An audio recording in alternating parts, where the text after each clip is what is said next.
बेशरम लोक आहात तुम्ही, लाज वाटली पाहिजे तुम्हाला।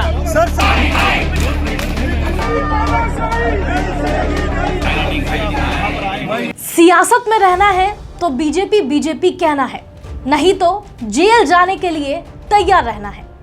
तो क्या महाराष्ट्र में मराठा राजनीति की मूंछ ऊंची रखने वाले संजय राउत भी बीजेपी का दामन थाम लेंगे?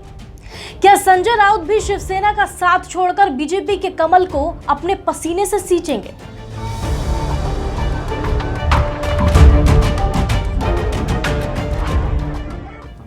आप सोच रहे होंगे बीजेपी सरकार को दिन रात कोसने वाले राउत साहब बीजेपी में कैसे शामिल हो सकते हैं। ये बात तो संजय राउत ने भी नहीं सोची होगी, लेकिन वजूद बचाने के लिए, दिक्कतों से बचने के लिए हाकिम का हुक्म मानना ही पड़ता है, क्योंकि बीजेपी का एक ही नारा है, सरकार की बात करो, राजनीति में राज करो। तो फिर क्या ये मान लिया जाए कि संजय राउत भी किसी दिन जेपी नड्डा की मौजूदगी में बीजेपी की सदस्यता ले ही लेंगे और कहेंगे कि मोदी जी के नेतृत्व में देश दिन दुगनी और रात चौगनी तरक्की कर रहा है। यह अलग बात है कि संजय राउत का यह ट्वीट झुकूंगा नहीं का टशन दिखा रहा है, लेकिन बिहार वाले चिराग पासवान, दिल्ली वाले सत्येंद्र जैन और गुजरात वाले हार्दिक पटेल का हश्र देखकर संजय की भी सांसें फूलने लगी हैं। सियासत में क्रांति की नई मशाल जलाने आए हार्दिक पटेल को बीजेपी ने जुगनू बना दिया और पावर के वेट से दबे हार्दिक पटेल ने बीजेपी का पट्टा गले में डाल लिया।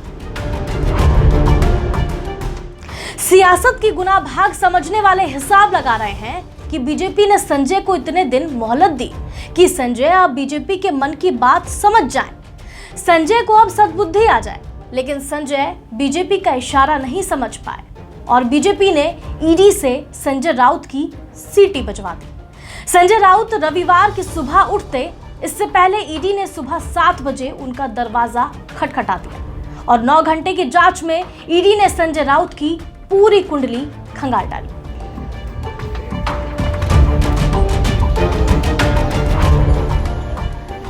पहले ईडी की हिरासत और अब गिरफ्तारी के बाद भी संजय राउत मराठा मूंछ की तान को नीचे नहीं आने दे रहे हैं।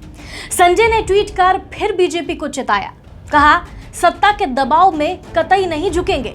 संजय ने कहा शिवसेना में डरना मना है। माना कि शिवसेना में डरना मना है, लेकिन संजय को समझना चाहिए कि सत्ताधारी बीजेपी से आंख मिलाना भी मना है और बीजेपी के संविधान में संशोधन की गुंजाइश नहीं है। या तो बीजेपी का पट्टा गले में डाल लो या हाथों में बेड़ियां पहन लो। ईडी की गिरफ्तारी से पहले संजय राउत ने भगवा झंडे को हवा में लहराकर इंसाफ का इशारा जरूर किया, लेकिन शायरी की जुबान कहती है कि फैसला लिखा हुआ रखा है पहले से खिलाफ। आप क्या खाक अदालत में सफाई देंगे? तस्वीर साफ है, संजय झुकने को तैयार नहीं है और ईडी किसी सूरत में हुक्म टालने के मिजाज में नहीं है। अब फिर वही सवाल पैदा होता है कि क्या सत्ता के पावर के आगे संजय को सरेंडर करना होगा? क्या संजय को शिंदे की राह पर चलकर पाला बदलना होगा? क्योंकि सियासत के नाम पर शिवसेना के पास बीजेपी ने सिर्फ बाल ठाकरे का ही नाम छोड़ा है, बिल्कुल वैसा ही जैसे रामविलास के बाद चिराग पासवान के हिस्से में सिर्फ पिता की तस्वीर आई है। राजनीति के पंडितों का कहना है कि बदलाव का नारा देने वाली बीजेपी बदले की राजनीति कर रही है।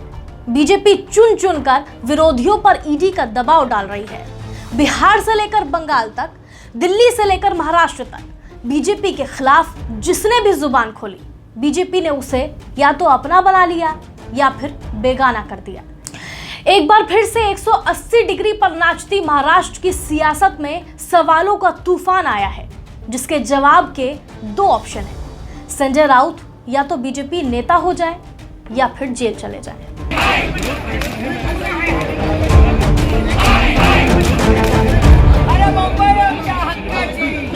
आप इस मामले पर क्या सोचते हैं, हमें कमेंट करके जरूर बताइए।